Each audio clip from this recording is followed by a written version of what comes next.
ouvinte da Rádio Estadão e você que também nos acompanha pela TV Estadão, começa mais uma edição do Estadão Discute, o programa que a cada semana debate um tema relevante, sempre com a presença de dois convidados. E desta vez, o nosso tema, os primeiros 50 dias da gestão de João Dória à frente da Prefeitura de São Paulo. Vou apresentar aqui os nossos convidados, a Bia Reis, que é jornalista, editora do Metrópole do Estadão, vai me ajudar aqui no programa também. Oi, Bia, obrigado pela presença. Obrigada a você. E o nosso convidado também, o professor e sociólogo, professor do Mackenzie, sociólogo Rodrigo Prando. Mais uma vez, obrigado pela presença aqui com a gente. Prazer estar aqui de novo com você. Eu não sei, jornalista gosta de coisa, data redonda, né, Bia? A gente gosta um pouco disso. A gente gosta muito de 100 dias, mas com o Dória parece que as coisas estão mais rápidas. A gente está fazendo já balanço dos 50 dias. O que você acha, Bia? Eu acho que ele começou a administração com o pé no acelerador, né? Usando a expressão que ele usou ao longo da campanha. Agendas intensas que começam muito cedo. A gente teve agenda começando às 5h30 da manhã e que se estendem aí ao longo do dia. Então, ele realmente impôs um ritmo frenético aí nesses primeiros dias. E dá realmente a sensação de que a gestão começou há mais tempo. Quer dizer, tem que lidar, até para você que é experiente nessa área, é diferente de lidar com a cobertura de um prefeito que está começando de um modo diferente. Acho que muita gente fala da lua de mel que tem com o governante, mas tem um aspecto diferente dessa vez, parece, né? Eu acho que ele impôs realmente um ritmo diferente do que o Haddad colocava. Tinha muito esse comentário de que o Haddad tinha uma agenda muito de gabinete, que ele ia pouco à rua, falava pouco com as pessoas, e o Dória realmente vai na direção oposta. São comuns os relatos de que ele sai da prefeitura num determinado momento e que caminha pelo centro, que ouve as pessoas. É realmente um jeito de agir diferente, né, professor? Eu penso que sim. E por quê? O Dória, ele é um político e um gestor inteligente. Ele já é político, então, agora? Já, né? não, então. Eu vou tratar desse aspecto justamente. A questão é a seguinte. Estes 50 primeiros dias e essa impressão da velocidade, porque tempo é tempo, na verdade é uma convenção social, que a gente sabe que tem dia e noite e as estações do ano, né? De qualquer forma, o Dória, ele está conjugando duas coisas. A primeira é a sua própria personalidade. Então essa é uma marca da personalidade dele. Só que além disso, o contexto no qual ele foi eleito foi um contexto em que a população de São Paulo, especificamente o paulistano, tinha uma alta rejeição ao prefeito Haddad, mais do que a figura do Haddad ao PT.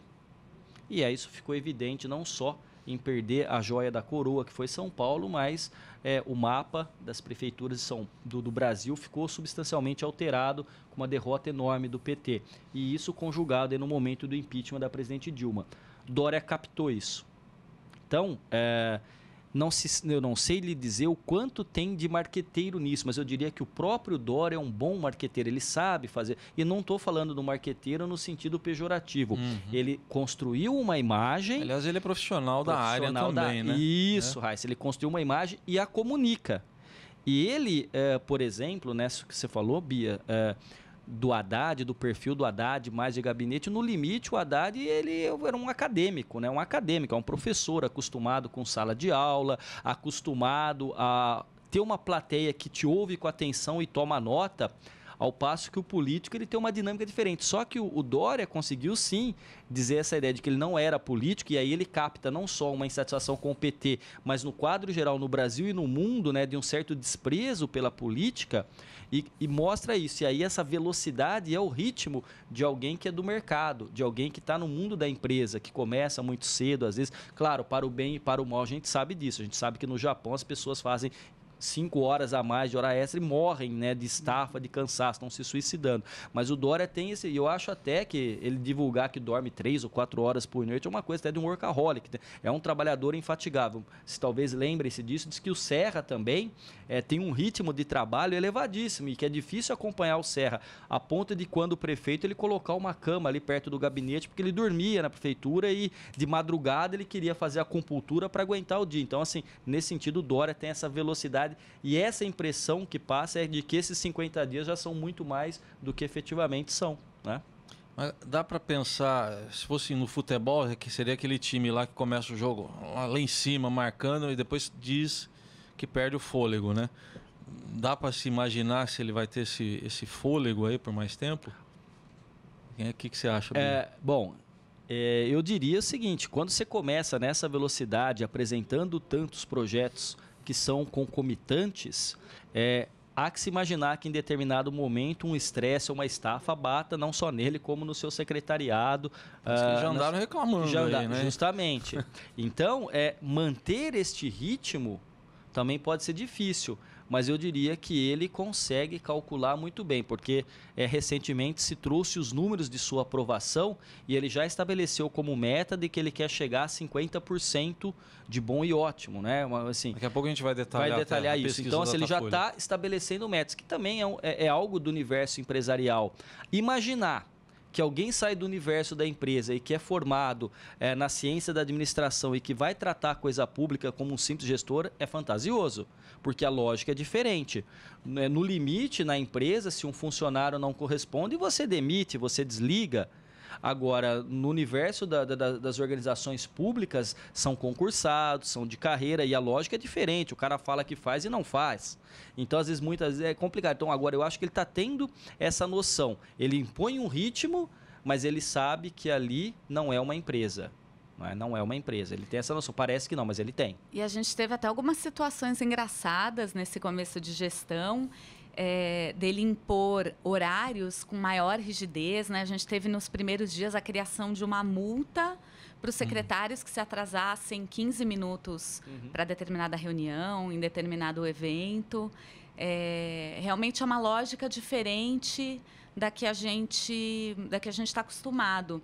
E os próprios secretários também acabam entrando um pouco nesse ritmo, porque tem que acompanhar as agendas que são muito cedo, que é um pouco uma lógica diferente, né, professor? Não, e eu fico imaginando, por exemplo, o vice-prefeito entrando nisso. Então, eu vejo, né, às vezes eu acompanho nas redes sociais, ele tá lá com aquele olho assim, né? Não, estamos aqui muito cedo e aí já tá de madrugada. E outra coisa, hein? Nas redes sociais, a equipe dele tá dando show de competência, porque se você olhar, cada comentário tem uma resposta. A gente sabe que não é ele que responde, mas tem resposta. Sim. Mas tem. Então, então, assim, esse ritmo que você coloca, ele é diferenciado. E vamos lembrar, essa coisa do atraso, da multa, vamos trazer para a lógica do capitalismo. Quer dizer, tempo é dinheiro.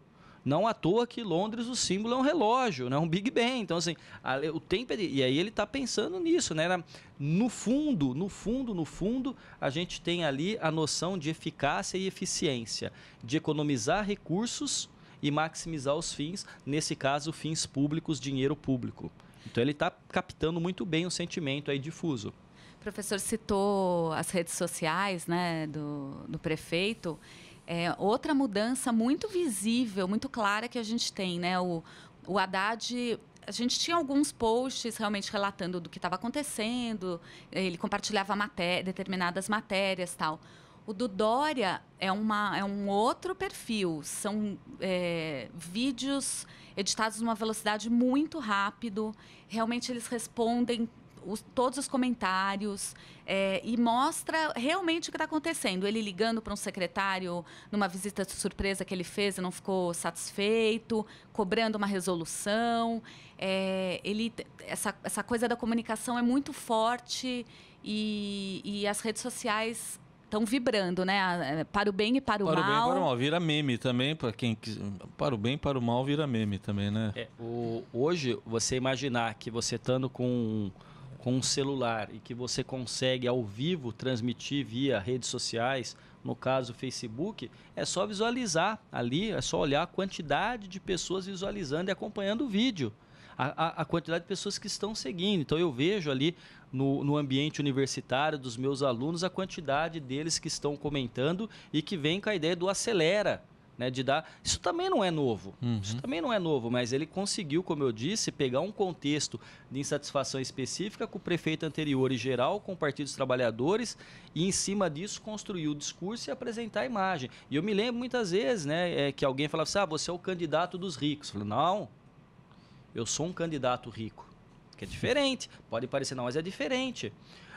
E muitas vezes, quando você fala assim, não, ele é um candidato rico, então ele vai ganhar nos bairros considerados nobres de São Paulo. Não, ele ganhou em muitos bairros, praticamente em toda a cidade. E com isso, deixa claro que muitas vezes a ideia do empresário como inimigo do trabalhador é quase que uma fantasia de uma certa esquerda, porque o trabalhador que veio de 2014, 15, 16, já na casa de 33 milhões de desempregados, o empresário, o empreendedor, é entendido como um parceiro, como alguém que está lá te dando emprego. O dono da padaria, o dono do bar, o dono do supermercado, do mercadinho do posto de gasolina, que tem que arcar ali mensalmente com os gastos trabalhistas do funcionário, tem sido entendido aí como um herói. E aí ele conseguiu encarnar essa ideia do herói, do realizador, né? Vamos entrar no episódio agora, a gente gosta do factual também, né, Bia? Dessa semana, que foi a semana que passou, a aprovação da lei anti-pichação, que até teve alguns avanços, praticamente houve um acordo ali, só 2 vereadores votaram contra.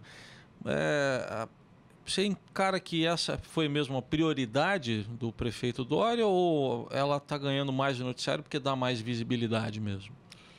Eu acho que foi um dos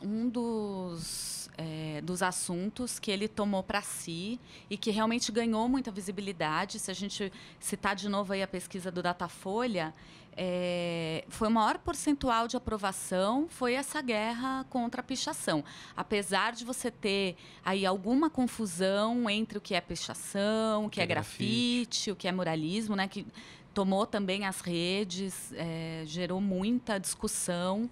E o que essa pesquisa mostra é que a população de fato aprova esse combate à pichação, mas que tem um percentual grande de paulistanos que gosta do grafite e que viu com certo temor, né, o apagamento dessas obras pela cidade. E ontem teve uma coisa interessante também, que a Justiça proibiu que a Prefeitura apague grafite sem aprovação do órgão de preservação do patrimônio, né? Então teve aí um freio aí nessas ações, pelo menos em relação a grafite. Mas a população de fato aprova e acho que ele pegou esse interesse por esse assunto, porque tinha também a discussão, mais uma vez na comparação com a gestão anterior, de que havia deixado a cidade muito largada, que não se combatia de fato. Então, a Câmara, o prefeito, né, a Câmara agora tentaram um instrumento um pouco mais rígido, apesar de ter tido uma flexibilização, porque o projeto que foi aprovado, ele ainda prevê a multa de 5 mil para quem pichar, mas ele ainda prevê a possibilidade de um acordo. Se o pichador assinar um termo, ele pode ser liberado, prestar serviços à comunidade. Então, talvez ela tenha ficado no meio termo aí do que o prefeito quisesse. Fala de alguma coisa sobre reeducação ou educação para acontecer isso que você falou, para o pichador virar um grafiteiro, por exemplo, né? Tá estabelecido ela foi também. flexibilizada em alguma medida. Como é que o professor Prando vê... Primeiro o ataque, né? Essa frente aí, a repercussão que deu e o resultado até agora. Bom, se pode considerar extremamente positivo para a gestão Dória. E por quê? Tanto ele quanto seu secretariado, ou mesmo eu ouvi há pouco a entrevista do Nomura, que é o vereador que lidera a bancada, quer dizer, então foi uma vitória muito forte. Inclusive com um acordo junto ao Partido dos Trabalhadores nessa questão de reeducar, de dar um curso e tudo mais, trazer também a dimensão não só punitiva de uma multa em dinheiro, mas também uma dimensão pedagógica a respeito disso também da punição. Então eu penso que o Dória, como seu secretariado e até mesmo agora o líder na Câmara, porque ele tem uma base muito boa na Câmara dos Vereadores, domina muito bem esses dados a respeito de aprovação e desaprovação das medidas. É muito certo que ele tem uma boa equipe que faça as pesquisas quanti e qualitativas para saber a opinião do cidadão e ele particularmente me parece que está entrando em lutas que ele sabe que vai ganhar. Claro que tem um revés com essa questão aí da justiça, de falar, olha, tem que se passar pelo órgão, pelo crivo do órgão, mas a maioria das pessoas, se você perguntar no senso comum, no universo da compreensão do senso comum, elas sabem distinguir o que é pichação e o que é o muralismo ou o que é um grafite. E, aliás, o outro elemento é o seguinte, é pensar que independente da qualidade da arte, se ela é uma arte ou se ela é um vandalismo, existe um muro, existe um monumento que não é de quem está lá pintando. Ou ele é público ou ele é particular. Então, a cultura política brasileira é uma cultura que traz na sua raiz uma confusão entre a diferenciação entre o que é público e o que é privado. Não é? O comportamento público na polis, na cidade, tem que ser distinto do comportamento dentro da residência.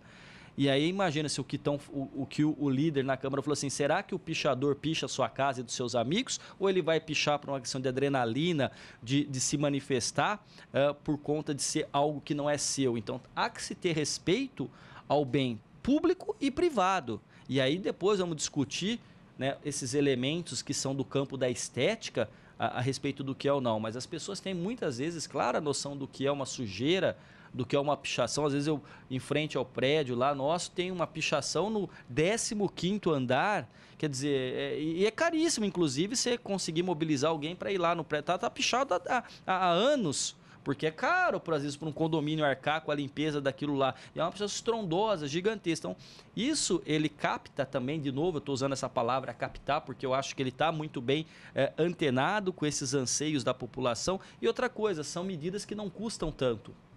Né? E dá visibilidade. A gente sabe que na sociedade contemporânea a imagem conta e muito. E ele tem construído essa imagem do realizador acelerado, que não para, e também de alguém que está saindo vitorioso. Então, as lutas que ele tem entrado são lutas para ganhar e ele sabe que ele vai ganhar.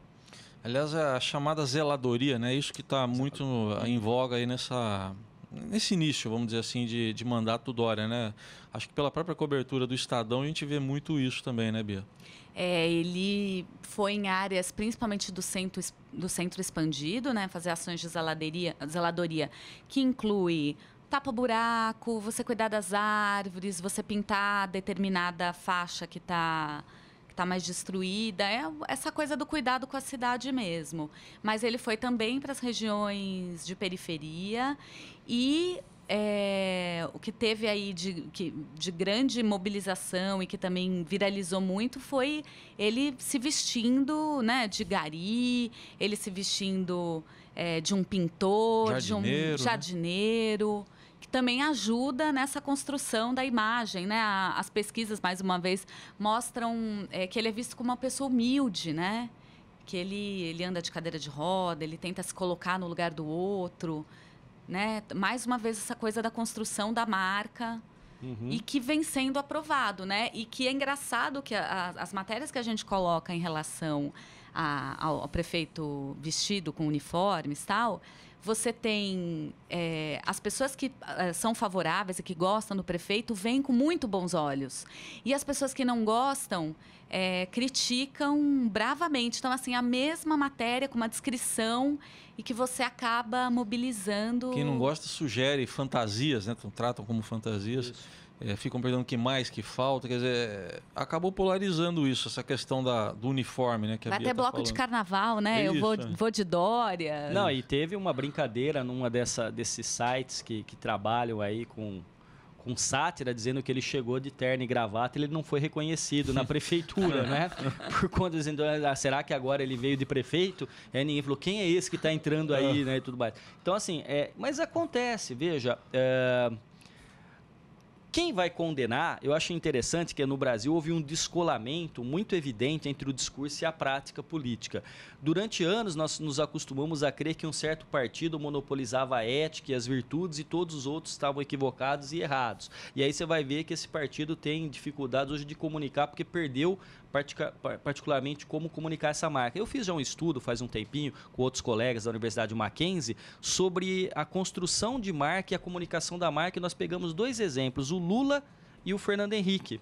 Ambos conseguiram comunicar uma imagem, uma marca muito forte do intelectual que sabia fazer a gestão, de um acadêmico, de uma pessoa culta, e o Lula de uma pessoa carismática. Por exemplo, Dilma. Dilma conseguiu comunicar uma marca? Dilma nos foi apresentada no primeiro mandato como alguém que era técnica, eficiente, uma gestora. Foi um desastre. O primeiro mandato foi reeleita e não terminou o mandato. Quer dizer, ela não conseguiu consolidar uma imagem a ser comunicada. ela sempre foi chamada de intransigente, de briguento, o que é diferente. Você achar que você é uma pessoa afeita à burocracia estatal e que você, quando estiver no poder, você vai mandar com o dedo para todo mundo, a coisa não vai por aí. O Dória tem comunicado uma imagem, tem dado certo. Então, olha que interessante. Alguém que se encontraria ao espectro da esquerda acha que aquilo é uma fantasia, que é quase que um fetichismo, usando termos do Marx, mais que aquilo lá. Bom, que é uma bobagem, mas a população fala assim, peraí, ele estava na cadeira de rodas, ele está ali, então comunica o quê? Como você bem colocou, Bia, uma certa humildade. E aí as pessoas, mas você está fazendo marketing. Claro que ele está fazendo marketing, mas a população fala assim, ele também, ao se vestir, ele está querendo valorizar aquele trabalhador braçal, aquele trabalhador que põe a mão na massa. No limite, a cultura brasileira, de novo, também sempre foi aquela que desprezou quem trabalha com as mãos. Não é? Nós tivemos 400 anos de escravidão e pôr a mão na massa. E eu sei que tem colegas que eu já ouvi um discurso, imagina que eu vou trocar uma lâmpada para isso, eu aciono o seguro, ou trocar um chuveiro. Quer dizer, isso não é coisa menor para ser feita. Então, isso que na ética protestante é muito comum. Então, a gente vê nos Estados Unidos, você pondo a mão na massa e uma infinidade de programas em que você aprende a fazer sozinho.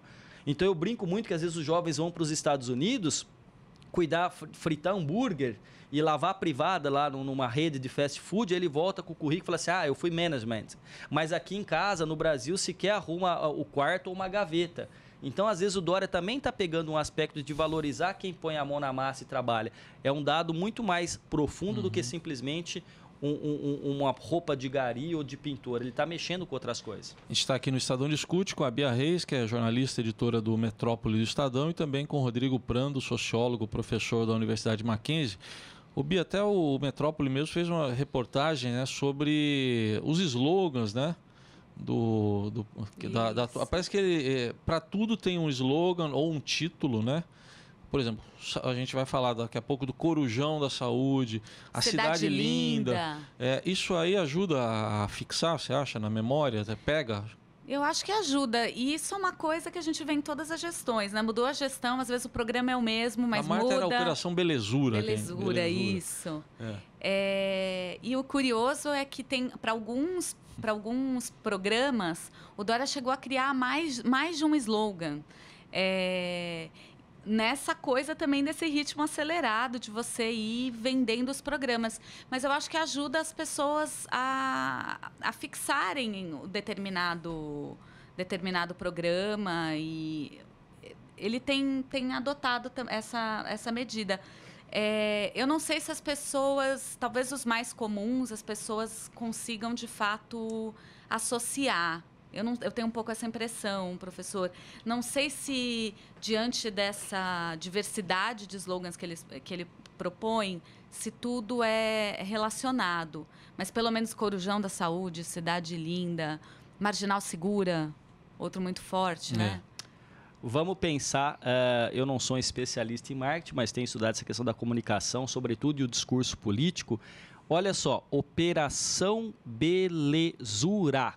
Olha o tamanho, Operação Belezura, Cidade Linda. O que pega, bate e fica? Operação Belezura ou Cidade Linda? Corujão da Saúde, olha, 2, Corujão da Saúde, 3, Corujão da Saúde, Cidade Linda. E vamos de novo, se a gente for evocar o senso comum e o senso comum da estética, você olha na rua, você vê pessoas e você diz, é bonita, é linda, é normal ou é feia? Isso faz parte do nosso próprio senso estético. O senso comum nos dá o direcionamento de como nós vamos fazer a leitura da vida cotidiana. Isso é sociologia do conhecimento, sociologia da vida cotidiana. Mas cidade linda. Quem não quer, por exemplo, ter uma cidade em que você possa, primeiro, ter segurança nela, depois, tendo segurança para caminhar e viver na cidade, usufruídas, porque o paulistano, a gente tem medo da cidade, a gente tem uma relação tensa com a cidade. A gente vive em condomínios, vive no carro, a gente tem medo. Eu não vivo em condomínio, mas enfim, eu ando pelo centro de São Paulo. Mas andar pelo centro de São Paulo é uma tristeza.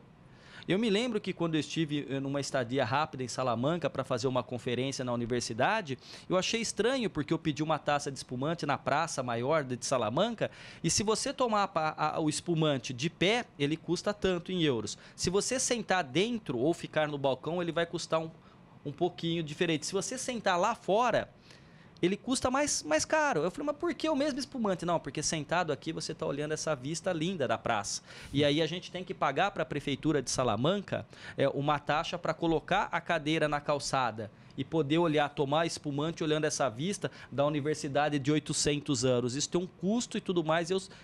Olha só, em São Paulo, eu há pouco fui ao interior, não vou falar que cidade, mas enfim, estive na cidade que eu nasci e em outra cidade que foi onde eu estudei.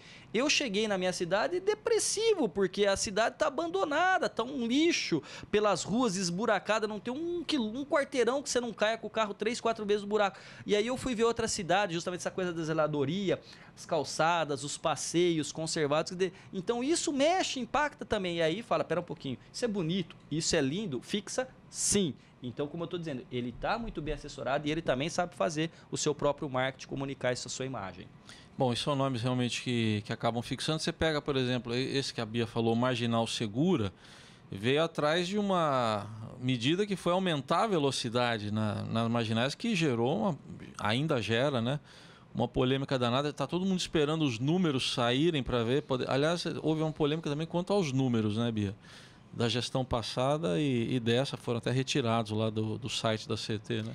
A CET chegou a tirar uma série de estudos também que foram colocadas na gestão anterior e que embasavam essa defesa pela redução da velocidade. Agora, o que a gente precisa ver é esse mais a longo prazo, né? A gente teve ontem uma primeira morte, fazia tempo que não era registrado, mas daí eu acho que realmente você precisa de um tempo maior para avaliação.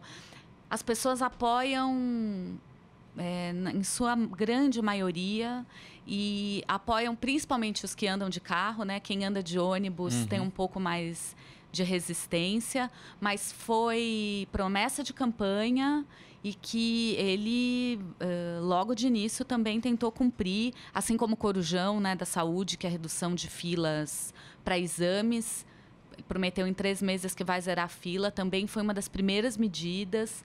Então, ele tem realmente pegado esses pontos que foram importantes para quem o elegeu, né, para essa fatia da população que elegeu, e está tentando executar, né, tentando viabilizar mesmo esses projetos.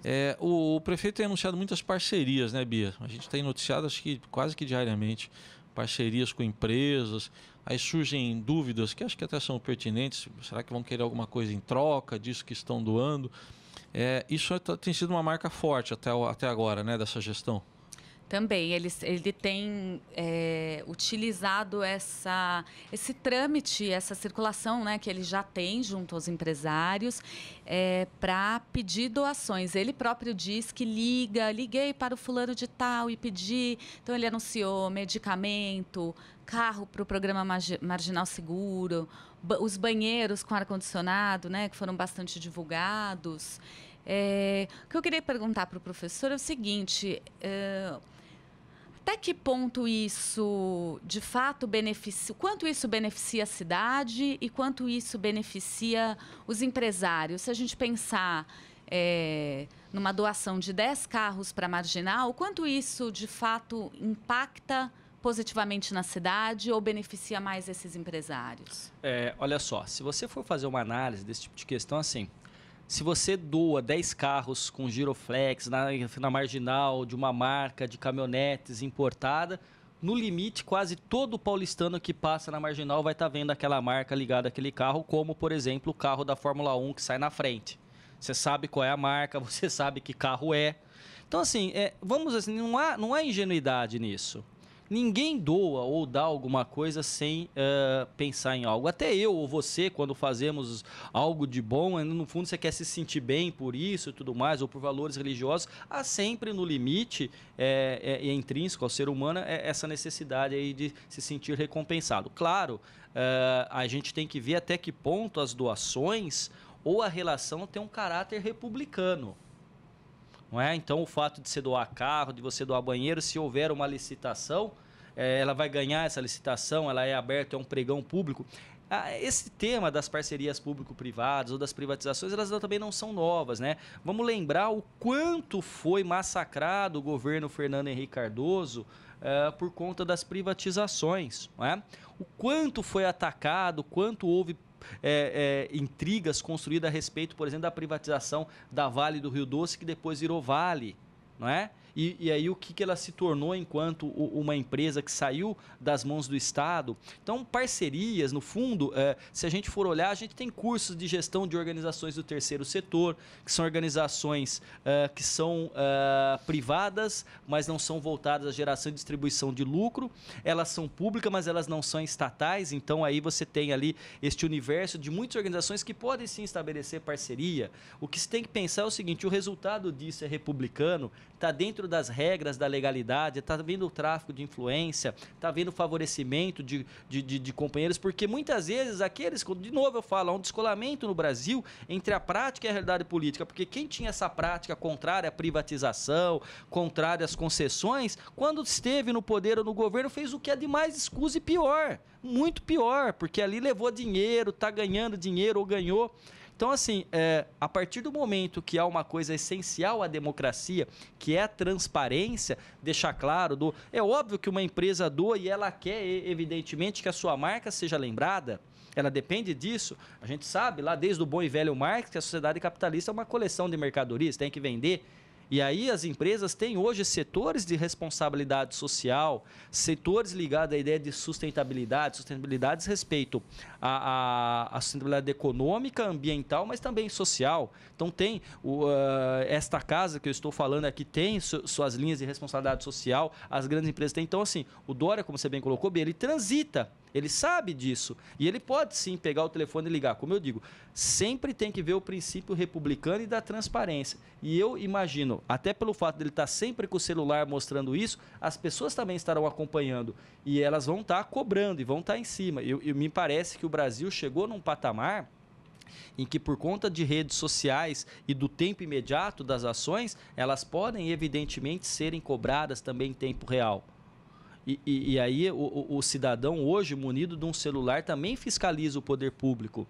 Existem aplicativos em que você pega um celular e aí você põe ele ali num banco da praça, vai aparecer lá quem doou aquele banco, quanto ele custou, se ele é público e tudo mais. Já tem isso em outros países e tem no Brasil também. Então são aplicativos que você coloca ali no monumento, o monumento custa tanto para sua manutenção. Isso torna a informação a partir de um aplicativo para o celular comum a todos, e aí você começa a saber que custa, ou seja, tudo tem um custo.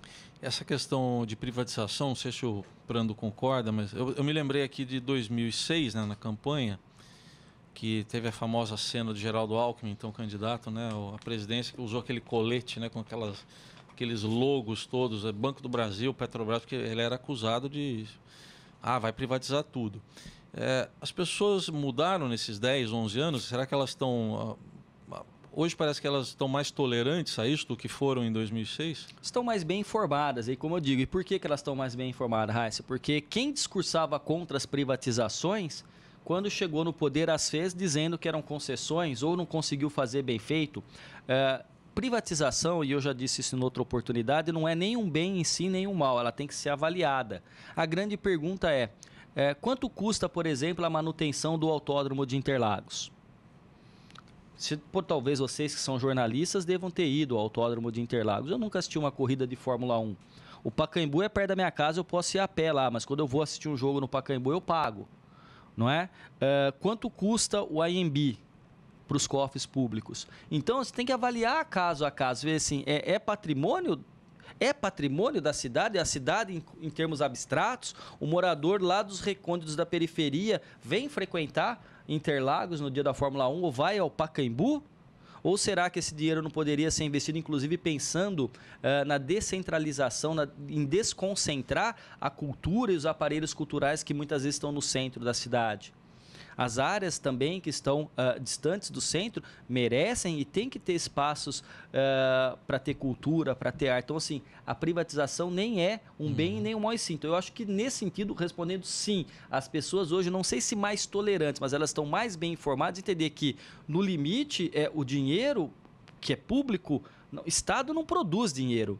Estado arrecada. E assim, o Estado pode não ser muito bom no Brasil para entregar os serviços públicos, mas para cobrar, ele é excelente, ele é muito bom. Eu não sei como passam tantos milhões e milhões que foram remetidos para fora e de políticos, sendo que no meu cafezinho, no seu cafezinho, no nosso contra-cheque, no nosso lerite, aparece lá o desconto do imposto. Então, o Estado tem sido muito bom no Brasil para descontar e cobrar, mas para entregar, muito ruim. Então, isso também soa positivo. Quando ele fala, eu estou indo a Dubai, custo zero para os cofres públicos, a marginal, mas vai aumentar a velocidade da marginal. Sim, mas meu projeto Marginal Segura tem a parceria, agora você pode entrar num banheiro com ar-condicionado. Pô, você acha que a população não se sente prestigiada? Sente-se também, né?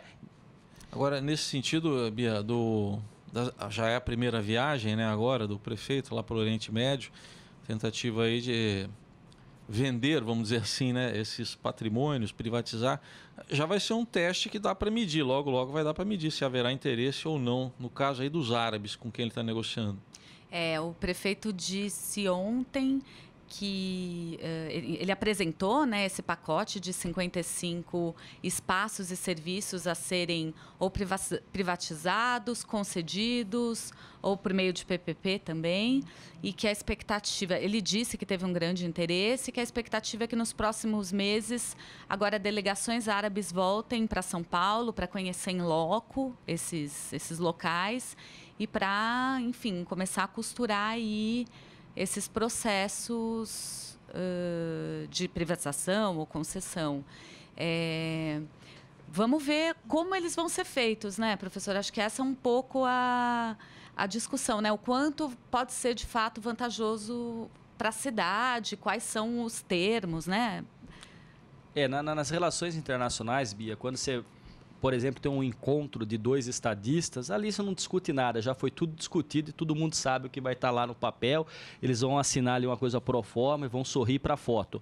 É muito provável que o Dória, ao sair daqui do Brasil e para o exterior, ele já saiba quem são os interessados e a coisa já esteja bem encaminhada. Que ele não quer voltar e falar assim, está vendo, foi um fracasso a minha vida. Embora custo zero para os cofres públicos, foi um fracasso. Ele não quer isso. Ele quer sempre apresentar o perfil de alguém bem-sucedido. Foi bem-sucedido nos negócios privados e vai ser bem-sucedido na gestão pública.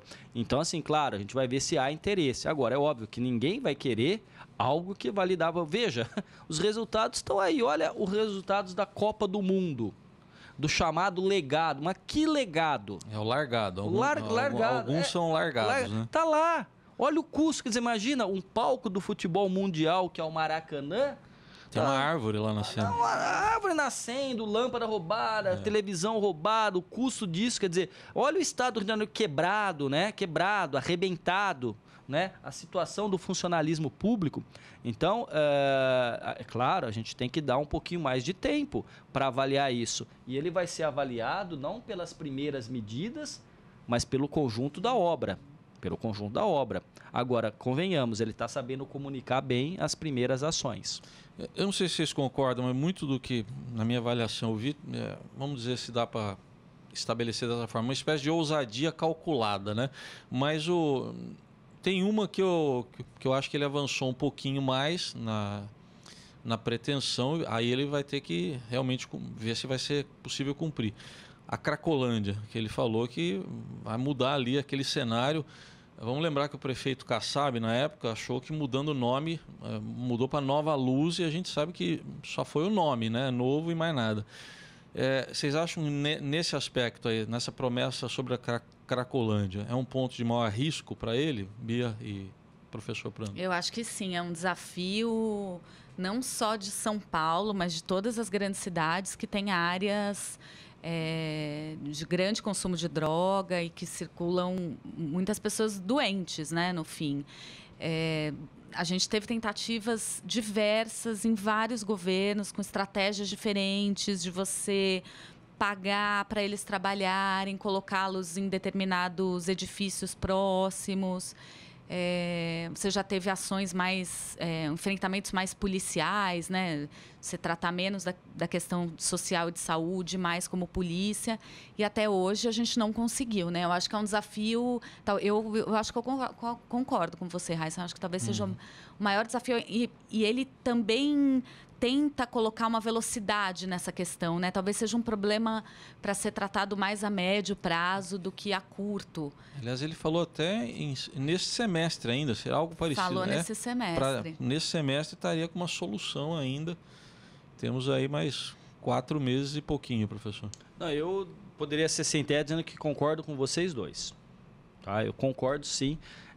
Até o momento, talvez esse seja o imbróglio que ele tenha que resolver mais forte. Não é simples, porque conjuga a um só tempo questões que são da dimensão da polícia, do judiciário, da saúde pública. Não à toa que há uma discussão já hoje também a respeito dos presídios no Brasil, do encarceramento do consumidor de drogas. Nós sabemos que ainda no Brasil o menino de um bairro nobre com a mesma quantidade de droga e o menino do bairro pobre, um é traficante, o outro é consumidor, um vai ser encarcerado, o outro volta para casa. A gente sabe disso, não sejamos ingênuos e não crer. Então, assim, tudo isso faz parte de uma coisa muito maior. E não é uma simples questão, como a do morador de rua. Né, do morador de rua também não é uma questão simples. Mas vamos oferecer um espaço ali para ele em que ele possa tomar banho, que ele possa comer. Isso é interessante. Eu já fiz trabalho com moradores de rua. Então, muitos deles querem ir lá cortar o cabelo, mas eles não querem dormir porque tem regras, porque tem questões. Agora, isso não significa que você também não deva oferecer. Mas não são problemas que são complexos. São Paulo é uma cidade superlativa. Aqui, tudo toma uma dimensão gigantesca. A riqueza, a beleza, a feiura, a pobreza, o luxo, o lixo, é uma coisa impressionante, não é? Quer dizer, é um desafio enorme, porque você está com um orçamento que muitas vezes é maior do que de outros estados inteiros, só o município, né? É uma potência econômica mais e que traz problemas. Problemas sofisticados requerem soluções e equacionamentos que são sofisticados, não é simples. Vamos ver. Ele talvez tenha que recuar. E se recuar também faz bem, porque muitas vezes o ego fica muito inflado com sucessivos sucessos e pesquisa que mostra. Então, espera um pouquinho, a coisa não é tão fácil quanto se imagina, até ajuda um pouquinho. Eu acho que alguns fracassos na vida do gestor ou do político são importantes para que ele possa reconfigurar suas equipes e o seu próprio ego, sua própria imagem. Nós estamos aqui com a Bia Reis, que é jornalista e editora do Metrópole do Estadão, Rodrigo Prando, sociólogo e professor da Universidade Mackenzie. Pesquisa do Datafolha que vocês chegaram a citar, né? A gente falou um pouco aí de passagem, foi divulgada aí no começo da semana, então vou trazer os números aqui. A gestão Dória, né, avaliada, ótimo ou bom para 44%, regular para 33%, ruim ou péssimo para 13%, e não souberam responder 10%, mas são números muito positivos. Será que o professor Prando falou em inflar o ego, né? Será que não dá vontade de ter um voo mais alto? Eu lembro que no debate lá da Gazeta e do Estadão, eu mesmo perguntei a ele, porque já vi essa discussão aí, e ele falou, não, eu vou ser prefeito por 4 anos. Mas a gente sabe que essas coisas mudam, né? Eu queria saber a opinião de vocês, se dada a conjuntura também, né? Que a gente pode discutir daqui a pouco também, se ele não pode vir a ser um candidato em 2018, ao governo do Estado, por exemplo. Bom, eu penso que sim. Veja só, em política, o combinado, enfim, teve político que a gente sabe que registrou em cartório o compromisso e teve que quebrar, então não é bom, mas ele diz que quer terminar e que ele quer cumprir o mandato. Interessante. Agora, há também sempre um discurso pronto dizendo o seguinte, olha, eu disse isso, não estou sendo desonesto com ninguém, o contexto é outro, o povo, as ruas me chamam, então assim, o meu índice de aprovação é realmente muito bom, por que não, então, levar a experiência para o estado de São Paulo? A gente sabe que o Alckmin foi um vitorioso, né, nessa articulação política para a eleição do Dória, né?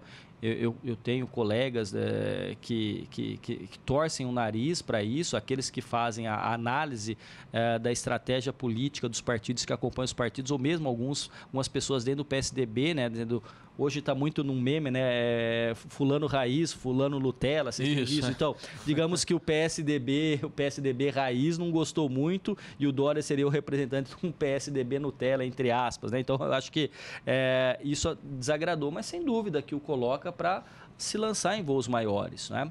Então, uma coisa interessante, né? São perfis, por exemplo, o governador Alckmin ter um perfil de um tipo de política a partir do contato face a face e tudo mais, e o Dória já tem feito menos isso com políticos, mais direto à população, e saiu do Brasil. Então, eu não sei quantas viagens internacionais eu cheguei a ler a respeito do governador que saiu do Brasil para levar o estado de São Paulo para fora. Dória está fazendo isso já no primeiro mês, um pouquinho mais depois do primeiro mês. Então, assim, penso que ele pode trazer esse discurso, né? Eu não sou marqueteiro, nem tenho pretensões de ser, mas se eu fosse, eu falaria, olha, fica ali. Realmente eu disse isso, mas olha a conjunção, olha só, olha o resultado da minha gestão. Por que não, então, pensar? E mais, se vocês acharem que eu fui desonesto e que quebrei promessa, não votem em mim. É uma estratégia. E é interessante que essa pesquisa da Datafolha mostrou que a aprovação do Dória é maior do que a do Alckmin, né? E eles estão fazendo muitas agendas casadas, anúncios conjuntos, muitas entrevistas que os dois dão juntos. Acho que uma tentativa mesmo é de colar, né, essa imagem do Alckmin num prefeito recém-eleito e que está super bem avaliado. Né? Quando eu citei o contexto, eu vou me referir basicamente à indicação de Alexandre de Moraes, né, para ser ministro do Supremo, que ele era um nome que era tido como forte para o governo do Estado. São brechas também. Dizem que na política não tem espaço vazio, não é isso? Não, ocupa. Alguém ocupa. Havia desde do início, né, de muito cedo, a ideia aí de uma projeção do Alexandre Moraes à frente de um ministério. E agora, com a indicação, né, para o Supremo Tribunal Federal, ele vai ter aí, se confirmado depois dessa batida, a gente sabe que vai ser também, né, não vamos ser bobo, né, mas enfim, ele sai desta possibilidade de ser o candidato ao governo e realmente, hoje, se imaginar o PSDB em São Paulo, não tem um nome com a força e a visibilidade de Dória. Pode ser que ele queira, evidentemente, continuar e, de repente, sai o Bruno Covas. Pode ter sido um acerto anterior. Você está junto comigo e você sai e eu vou estar do seu lado, colado com você, mostrando, olha, é meu candidato. Pode ser também. Vamos lembrar que o Bruno Covas tem uma tradição política já consolidada. Sobrenome, né? Sobrenome, lembrança, não é? Está numa função de vice-prefeito e de secretário das prefeituras regionais, que é de muito destaque e que faz também com que ele gire a cidade, né? Isso. Não me surpreenderia, Bia e Heisen, se em 18 continue na prefeitura Dória, lance esse candidato a governador o Bruno Covas, não é? E depois aí ele alce voos mais altos, ele Dória. Então, assim, não me surpreenderia, mas a gente sabe que as condições objetivamente dadas são realizadas muito no momento na política. O Bruno Covas, que já, além do sobrenome, né, já vem tendo uma visibilidade. Já pegou ônibus esses dias eu vi. Já está pegando ônibus, está se mostrando aí, né, Bia? Colocou foto dele vestido de Homem de Ferro, vocês viram? Não, essa eu não vi. Eu vi meu filho de Hulk, mas é meu filho, enfim, não... Nessa tendência da questão da imagem, né, de você agenda cedo, ele segue um pouco esse caminho do Dória. Ainda bem, né, que é um vice novo também, né, para aguentar esse ritmo, né? Imagino, né, tem que tomar alguma coisa ali, né, de vitamínico, né, para conseguir aguentar isso. Mas, enfim, eu penso que o futuro político do Bruno Covas, ele é promissor. Ele teve uma votação expressiva em outras eleições, né? É uma figura que também sempre esteve ligado, próximo também ao Fernando Henrique Cardoso, né? Eu me lembro que você falou daquela questão das privatizações e que o Alckmin coloca, né, aquele colete. Tanto o Alckmin quanto Serra, ao se apresentarem candidatos à sucessão do Fernando Henrique, praticamente esconderam um pouco o Fernando Henrique, envergonhados dessa história das privatizações. E isso foi tardiamente resgatado. E quem resgatou foi o Aécio Neves, dizendo que privatizamos sim, se precisar faremos de novo, tudo mais. Agora, dois candidatos pediram Fernando Henrique na televisão e ao lado deles. Foi o Bruno Covas e o senador Aloísio Nunes. E tiveram votações expressivas. né? Não estou dizendo que isso é por conta do Fernando Henrique, mas estou dizendo ali que há uma relação muito forte ali do entendimento desse PSDB e de qual seria o legado do PSDB para o Brasil, quais são os seus avanços, e entraria nesse ponto aí o relacionamento mais estreito desses personagens, não é? Bom, dá para a gente pensar um pouco também, professor e Bia, no papel da oposição aí na Câmara Municipal. O PT saiu muito derrotado, né? Agora, se a gente pegar nesse primeiro embate, que foi o das pichações, houve uma negociação, uma flexibilização. O que vocês avaliam? Como é que vocês avaliam que vai ser o papel da oposição nessa gestão? O que dá para tirar até agora desse papel? Eu acho que é mais uma mudança que a gente tem em relação ao governo anterior, né? Que a gente tinha um prefeito que se comunicava muito pouco com a Câmara, que era uma crítica dos próprios vereadores, de não ter um canal de diálogo. E ele, desde o início, tem batido muito nessa tecla do diálogo, da conversa. Então, ele diz que vai à Câmara com frequência para conversar com os vereadores. Então, assim, ele tem realmente uma base muito grande e a oposição vai ter que se desdobrar para conseguir barrar os projetos que acharem que não são, né, para o bem da cidade. Acho que a oposição vai ter muito trabalho. Não, eu concordo contigo e mais do que isso também, né, se me permite acrescentar, sem dúvida que o PT saiu fragilizado e fez acordo agora porque sabe que esses números são expressivos da aprovação. Né? Teve, se eu não me engano, a votação contrária foram do PSOL, se 51-2 foi a votação. O PSOL, se eu não me engano, considera inclusive a pichação uma manifestação artística, coisa que o vale. Mas muito me impressiona, por exemplo, me impressionou positivamente a entrevista do líder do governo na Câmara, salvo melhor juízo, Aurélio Nomura. Isso, aqui, né? Na Rádio Estadão também. Na Rádio Estadão. E muito, muito bem as colocações dele, muito bem feito, o que mostra uma articulação. Então, quem dizia que o Dória só era o gestor dos factoides, também tem que entender que ele está fazendo uma boa costura, ele está presente.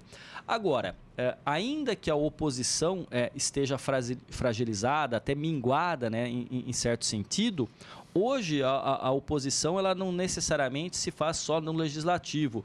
Um vereador com um celular consegue produzir um vídeo aí e tirar alguém do sério e viralizar.